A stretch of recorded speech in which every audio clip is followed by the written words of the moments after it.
ডিমের ঝুড়ি দিয়ে বানানো এই সমোচাটা খেতে যে এত বেশি মজা হয়, কারণ এটা ডিমের ঝুড়িটাই এতটাই মজা। এইটা বানানোর জন্য প্রথমে আমি একটা ডো তৈরি করে নিব, আর তার জন্য নিয়ে নিব পরিমাণ মতো আটা, আর এরপর দিয়ে দিব পরিমাণ মতো কালো জিরা ও লবণ। সিঙ্গারা বা সমোচা যেটাই বানাই না কেন একটু কালো জিরা দিয়ে নিলে খেতে কিন্তু অনেক বেশি ভালো লাগে। আর এমনিতেও কালো জিরা কিন্তু আমাদের শরীরের জন্য অনেক বেশি ভালো। ছোট বাচ্চারা তো একদম কালো জিরা এমনিতে খেতেই চায় না। যাই হোক, এরপর একটু তেল দিয়ে আমি ডোটা মেখে নিয়েছি। ডোটাকে 10 থেকে 15 মিনিটের মতো ঢাকনা দিয়ে ঢেকে রেখে দিব, আর এই ফাঁকে আমি ডিমের ঝুড়িটা বানিয়ে ফেলবো। চুলায় কড়াই বসিয়ে আমি এখানে তেল দিয়ে দিয়েছি, আর এখানে আমি বেশি করে পেঁয়াজ কুচি দিয়ে নিয়েছি। এরপর আমি এখানে দিয়ে দিব মরিচ কুচি।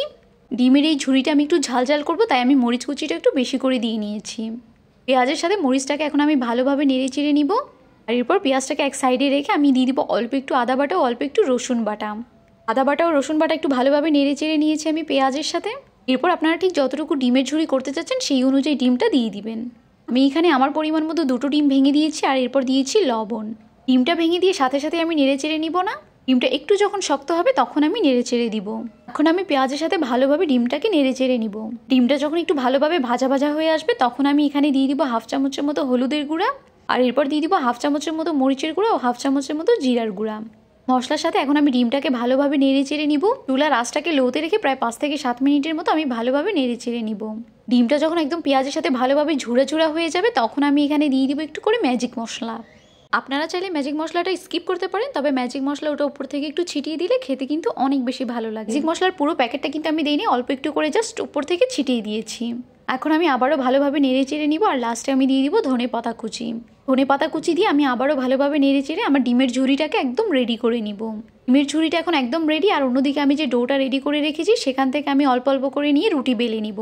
রুটি বেলা হয়ে গেলে আমি একটা রুটিকে এইভাবে 4 পিস করে কেটে নিব। আপনারা চাইলে আপনাদের পছন্দ অনুযায়ী শেপ তৈরি করে নিতে পারেন। আমি এখানে আমার পছন্দ অনুযায়ী একটা শেপ তৈরি করে নিচ্ছি। খুবই সহজ এই শেপটা তৈরি করা। ঝালমুড়ি ঠোঙার মতো বানিয়ে নিয়ে ভিতরের পুরটা আমি দিয়ে দিব। এখন ভিতরের পুরটা আমি পরিমাণ মতো নিয়ে নিয়েছি। খুব বেশি ঠেসে ঠেসে দেওয়া যাবে না, অল্প করে একটু দিয়ে নিব। আমি এরপর এটা আটকে দিব। ভিতরের পুরটা দেওয়া হয়ে গিয়েছে, এখন আমি জাস্ট দুপাশ থেকে এটা আটকে নিব। আর দুই পাশ থেকে আটকে নিলেই কিন্তু আমার সমুচাটা একদম রেডি। তো এইভাবেই আমি এখন এক এক করে সবগুলো সমুচা রেডি করে নিব। সবগুলো বানানো হয়ে গিয়েছে। এখন আমি চুলায় কড়াই বসিয়ে তেলটাকে হালকা গরম করে নিয়েছি।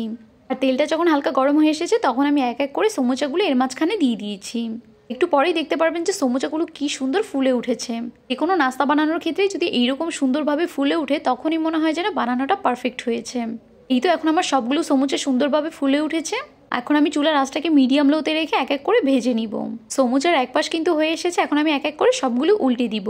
সবগুলো উল্টে দিয়ে আমি অপর পাশও ভালোভাবে ফ্রাই করে নিব। দুই পাশের কালারটা যখন ঠিক এইরকম একটা পর্যায়ে আসবে তখন আমি বুঝে নিব আমার সমুচাটা একদম রেডি। তো আপনারা চাইলে খুব সহজে এইভাবে সমুচা বানিয়ে ফেলতে পারেন।